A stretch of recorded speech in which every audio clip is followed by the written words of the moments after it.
Eu vou iniciar essa apresentação aí a respeito de motores dois tempos, só lembrando que o foco dela é mais explorar os sistemas de ignição desse tipo de motor e, sendo mais específico, o CDI.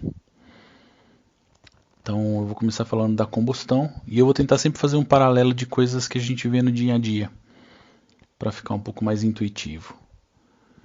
A gente tem aí o triângulo do fogo. Então o que diz esse triângulo do fogo? Para que tenha fogo, nós precisamos de um combustível, um comburente e energia de ativação. No caso do motor, o combustível vai ser a gasolina misturada com o óleo. O comburente ele vai vir do ar, que parte desse ar, 21%, é oxigênio, que é o que vai participar na combustão dentro do motor. E a energia de ativação ela vem da faísca. E segundo algumas literaturas, essa temperatura da faísca, do ar ionizado, chega a 6.000 graus Kelvin. E para se produzir essa faísca, a gente despende de uma energia de 30 milijoule. A respeito da formação da mistura, que essa é a parte responsável por misturar o ar e combustível que vai ser queimado dentro do motor, que vai ser o responsável por gerar o torque no motor. A gente tem o carburador. E o carburador, basicamente, a parte mais importante do carburador é esse tubo de Venturi, que é mostrado aí na figura. A gente vê que a gente tem uma diferença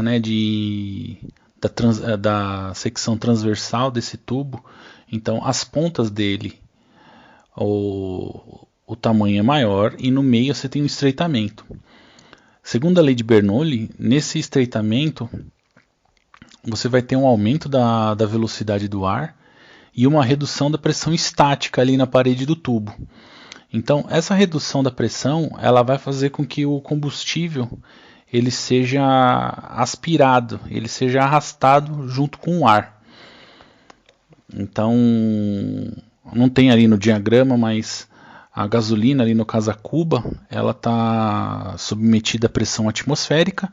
Então, como a gente vai ter esse aumento da velocidade ali no Venturi, a diminuição da pressão estática ali na parede do tubo, ela vai puxar esse combustível para o ar, ele vai ser misturado, e essa mistura vai ser entregue para o motor, que é essa mistura que vai ser queimada e que vai gerar o torque.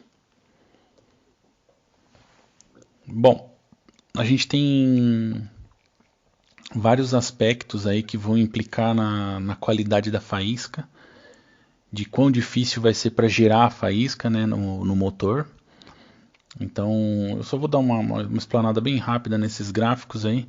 O primeiro gráfico a gente vê essa relação da distância entre os eletrodos da vela e o quanto de tensão de descarga você precisa ter para gerar a faísca. A segunda ali ela fala a respeito da geometria dos eletrodos. Então, quanto mais pontudo forem os eletrodos, mais fácil é para você gerar a descarga. Gerar faísca. Esse terceiro aí, ele está fazendo uma relação dessa tensão de descarga e da pressão de compressão no motor. E para cada faixa de temperatura da mistura, você vai precisar de uma tensão para realizar, para poder gerar descarga em forma de faísca. Então, por exemplo, a gente vê ali, quando a mistura está a 350 graus, a tensão que você precisa para gerar a faísca é menor do que quando você está a 20 graus. Então essa também é uma das razões aí que dificulta a partida do motor a frio. Esse gráfico do lado esquerdo inferior, ele fala da temperatura do eletrodo. Então quanto maior a temperatura do eletrodo, menor é a tensão de descarga, Com uma menor tensão você consegue gerar a faísca. O próximo ele fala da mistura. Então, quanto mais rico, quanto mais combustível tiver na mistura ar-combustível, mais difícil fica para você gerar a faísca. Então você precisa elevar essa tensão para você ter a descarga, né, em forma de faísca. E o último gráfico ali do lado inferior direito, ele faz uma relação com a umidade. Então quanto mais úmido tiver o ar, mais difícil é para se gerar faísca e maior tem que ser a tensão de descarga. Daí aqui só um resumo, né? O maior impacto na descarga elétrica está relacionado à distância entre os eletrodos, a pressão de compressão e a temperatura da mistura ar-combustível. Então a gente vê aí, por exemplo, na parte de pressão de compressão, nos motores preparados, né, que o pessoal geralmente aumenta a taxa de compressão, porque vai aumentar a eficiência da combustão, precisa necessariamente de um sistema de ignição mais poderoso, porque você vai precisar de uma tensão de descarga maior, e para isso você vai precisar de um sistema de ignição que te entrega mais energia. Bom, como que funciona o motor dois tempos? A gente tem dois pontos aí que são importantes serem mencionados, são dois pontos notáveis, que é o ponto morto superior e o ponto morto inferior. Do inglês é TDC e BTC, que TDC é Top Dead Center e Bottom Dead Center. Então a gente vê ali a posição que o pistão fica, né, que são os extremos do deslocamento aí do pistão dentro do cilindro. Aqui, ó, essa figura ela é importante para a gente entender o que a gente vai encontrar aí no motor dois tempos. Existem diversas arquiteturas aí de motor, né? Essa é uma das possíveis, então a gente está vendo do mesmo lado a admissão e do mesmo lado escape, mas a gente pode ter a admissão de um lado, escape do outro. Eu vou mostrar isso em outras figuras. Mas o que é importante a gente entender aqui? Que isso até vai fazer parte do princípio do motor. A gente pode dividir ele em três partes principais aqui que eu quero salientar. A gente tem essa parte de cima, né, na figura da esquerda, que vai ser a câmara de combustão, né, que seria essa parte de cima, que é onde vai ocorrer a combustão. Nessa lateralzinha, né, onde está o transfer port, em português são as janelas de transferência, né, ou portas de transferência. E a parte de baixo, aonde está ali o eixo virabrequim, é o cárter. Então vamos ficar com essas três partes em mente, que a gente tem a janela de transferência, a parte de câmara de combustão e o cárter. Porque isso aí vai ser importante para a gente entender como é que funciona o motor.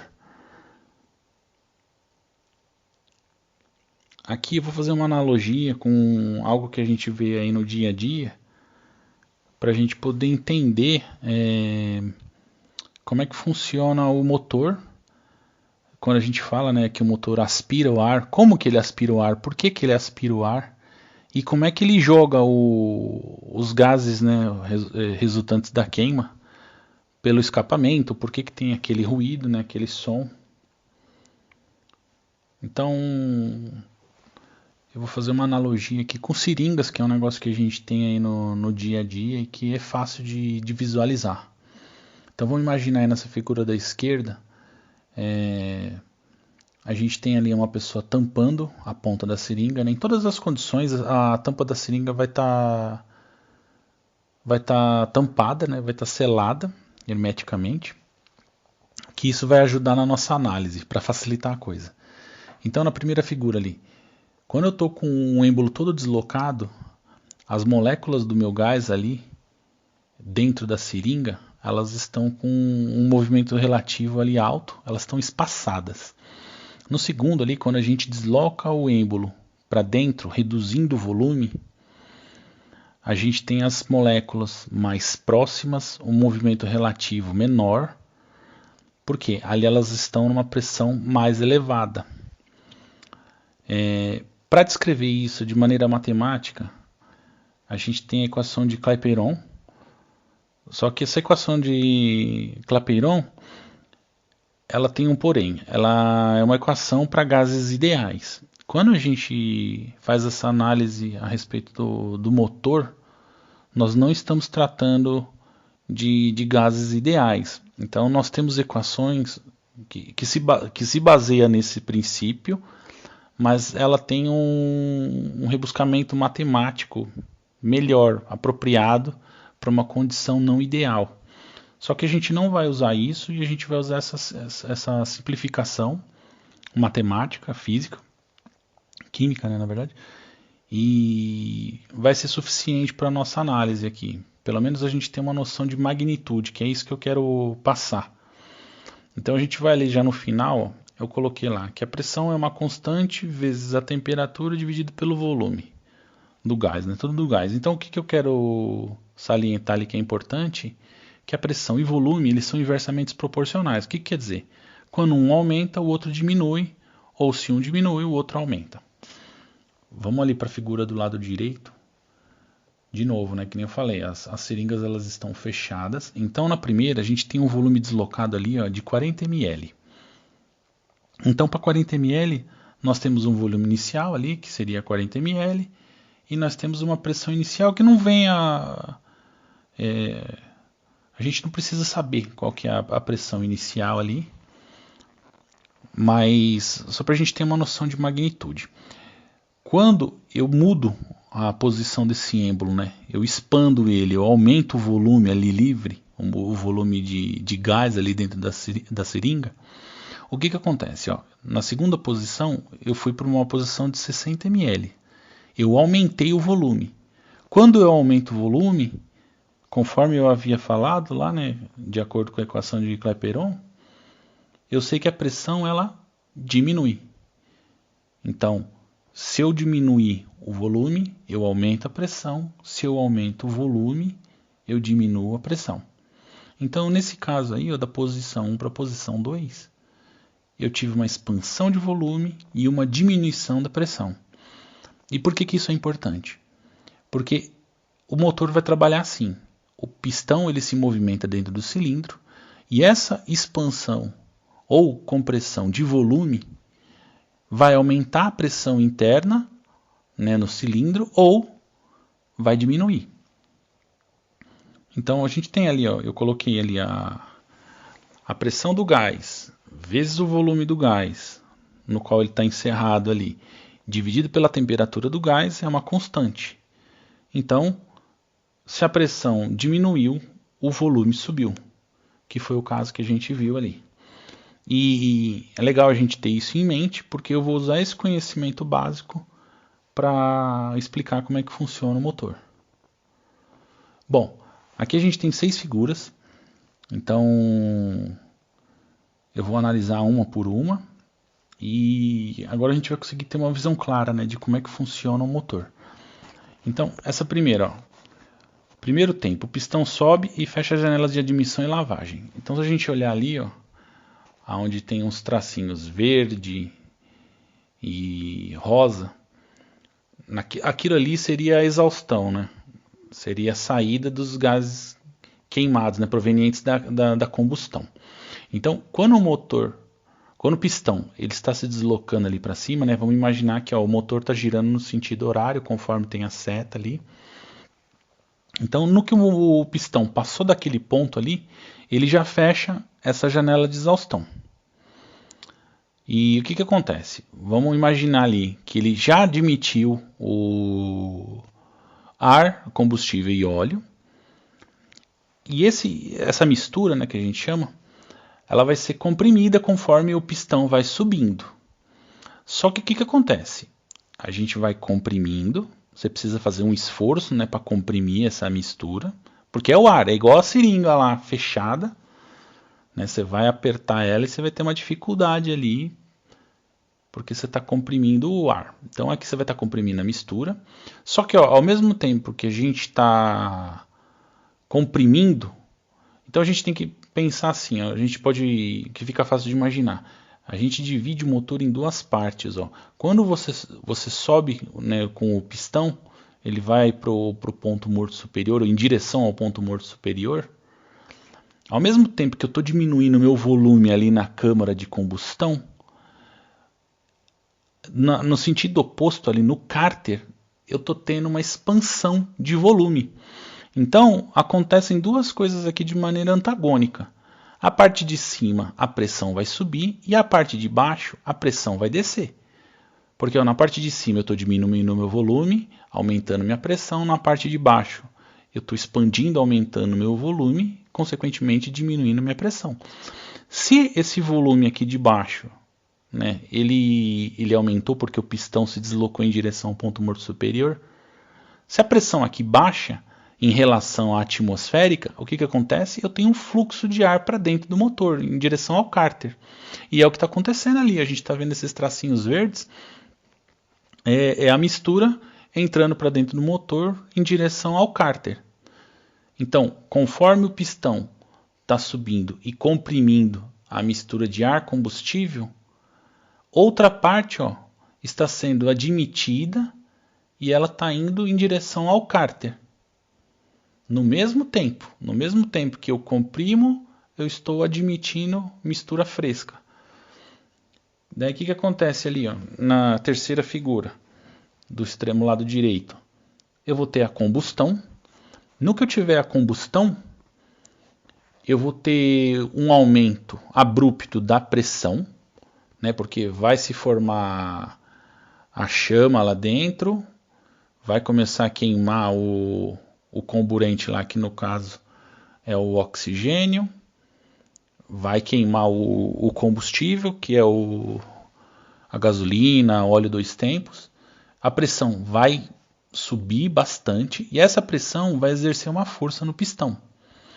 Então o pistão vai ser empurrado para baixo. Então a gente já vê ali,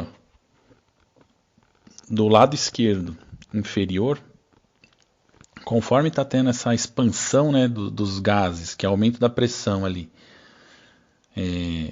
logo que o pistão passa do nível ali para baixo da janela de exaustão, o gás começa a ser expelido, né, e ele vai estar uma pressão muito mais alta que a atmosférica, e ele vai ser jogado para fora da câmara de combustão.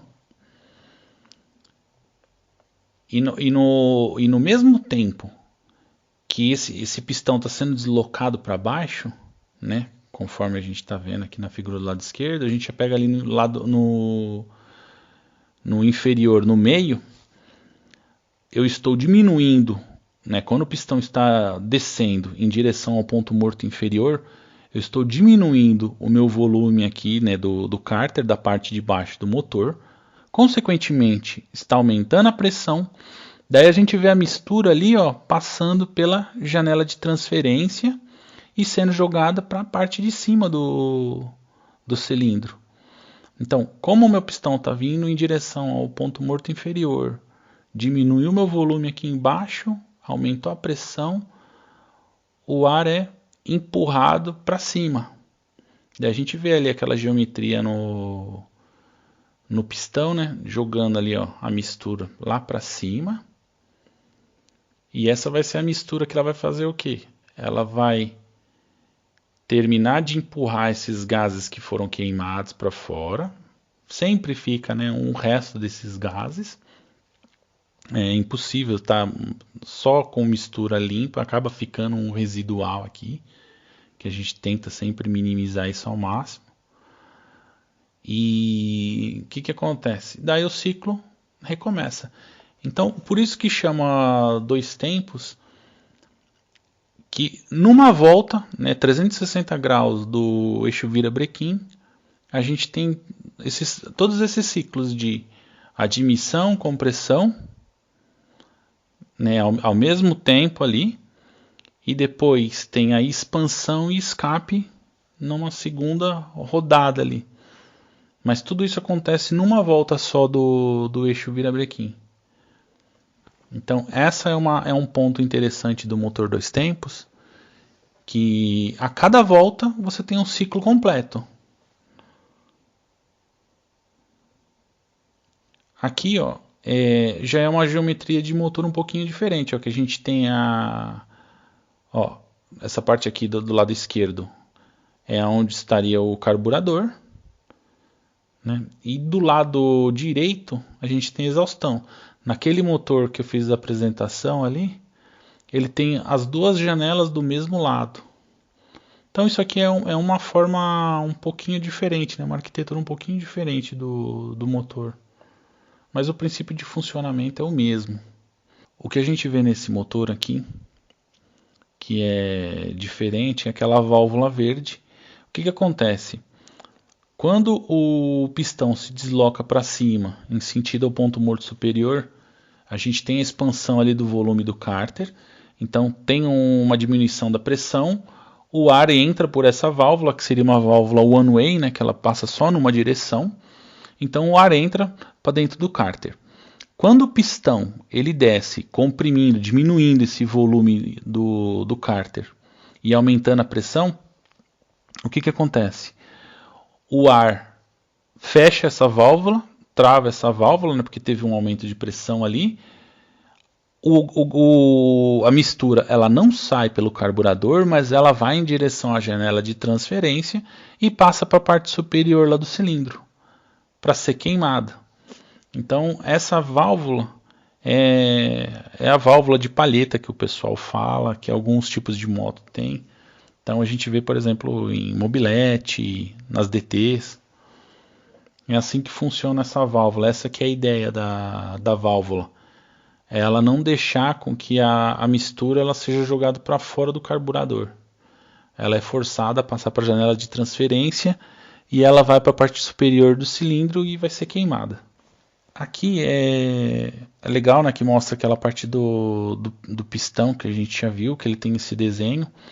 Esse desenho é para que você não tenha esse fluxo cruzado ali da janela de transferência direto para a exaustão, que a mistura ela não saia direto da janela de transferência, né, que ela está sendo empurrada ali, né, devido o aumento da pressão no cárter, está forçando esse gás, né, a mistura fresca aí para a câmara de combustão. Então essa geometria, o que ela vai ajudar?